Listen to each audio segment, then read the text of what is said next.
আমরা আজকে নীলফামারীতে হয়তো হাজার মানুষের সামনে কথা বলছি, কিন্তু আমরা বিশ্বাস করি এই নীলফামারী জেলার আজকে এখানে উপস্থিত হাজার মানুষ নীলফামারী জেলার লক্ষ মানুষের প্রতিনিধি।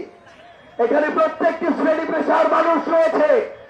আপনারা আপনাদের চায়ের আড্ডায়, বাজারের আড্ডায়, ঘরের আলোচনায় এই কথাগুলো ছড়িয়ে দিন যে আপনাদের সন্তানেরা, ভাইরা কাক ফাটা রোদে আপনাদের সাথে নিয়ে এই কথাগুলো বলেছিল যে আমরা আর এই চাঁদাবাজি দেখতে চাই না, আমরা দখলদারিত্ব দেখতে চাই না, আমরা অটো স্ট্যান্ডে লুটপাট দেখতে চাই না, আমরা কোন সরকারি অফিস আদালতে জনগণের সাথে দাসের মতো ব্যবহার দেখতে চাই না, টাকা ছাড়া কাজ হয় না এমন কোন সরকারি অফিস আমরা দেখতে চাই না।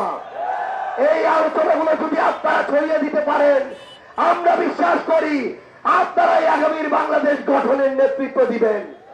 এ পর্যায়ে আমাদের মাঝে বক্তব্য রাখবেন আমাদের 24শে জুলাই অভ্যুত্থানের মহানায়ক, 2024 সালের ওই আগস্টের 3 তারিখে শহীদ মিনারে যার ঘটনায় খুনি হাসিনার কফিনে শেষ প্যারেড করেছিল, খুনি হাসিনার বিদায় ঘণ্টা বেজেছিল, জাতীয় নাগরিক পার্টি এনসিপির সংগ্রামী আহ্বায়ক জনাব নাহিদ ইসলাম।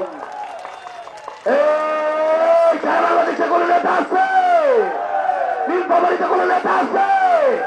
এই উত্তরে কোন নেতা আছে? সংস্কারের কোন নেতা আছে? বিচারের জন্য নেতা আছে? রাষ্ট্র পুনর্গঠনের নেতা আছে?